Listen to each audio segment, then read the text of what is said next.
This doctrine, which is inculcated by the prophets and by our blessed Lord in the Gospel,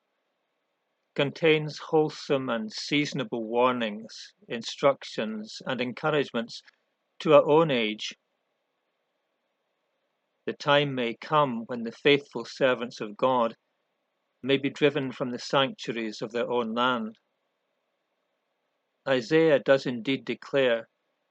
that it is the paramount duty and noblest privilege of kings and queens to be the nursing fathers and nursing mothers of the church, and that their true welfare consists in promoting hers, and that the nation and kingdom which will not serve her, that is, will not maintain, cherish, and foster the true church of God, shall perish. And how much more will they who injure, despoil, and persecute her incur misery and ruin? But he also warns her of evil days to come. The spiritual expansion of the church may be cramped and hampered by the powers of this world. Her energies may be crippled and paralyzed. Her liberty and her life may be imperiled.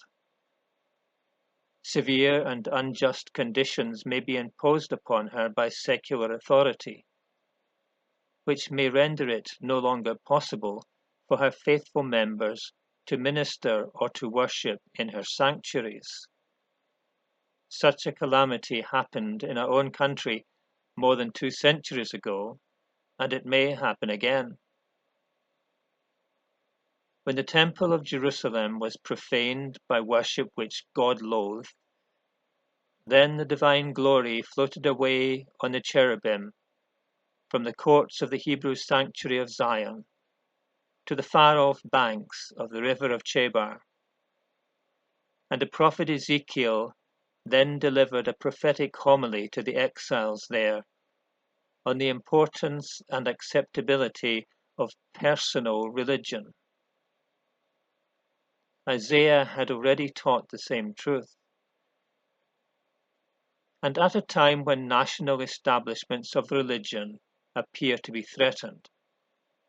and the condition of some may be, before long, like that of the exiles at Chebar, where every man was thrown on the support of those gifts and graces which he received from spiritual communion with God, it is the duty of all to listen to that prophetic teaching. And while we have the comfort of knowing that the scriptures will never perish and the sacraments will never cease to be administered, and while it is a happy result even of our religious divisions that there is now no ecclesiastical power on earth which can impair or affect the ancient creeds received from a united Christendom, and while we cherish with grateful reverence and love all those external accessories which impart dignity and beauty to religion, we shall not allow our own supply of religious life to depend upon those accessories, but shall seek more and more for nearer personal communion with God, and cherish more and more those spiritual graces of faith, love, and holiness which are most pleasing to Him, who will impart fresh beauty to that spiritual temple of the soul, which is adorned by those virtues, and which will acquire new loveliness from death, and has been solemnly consecrated by the Holy Spirit to His honor and service.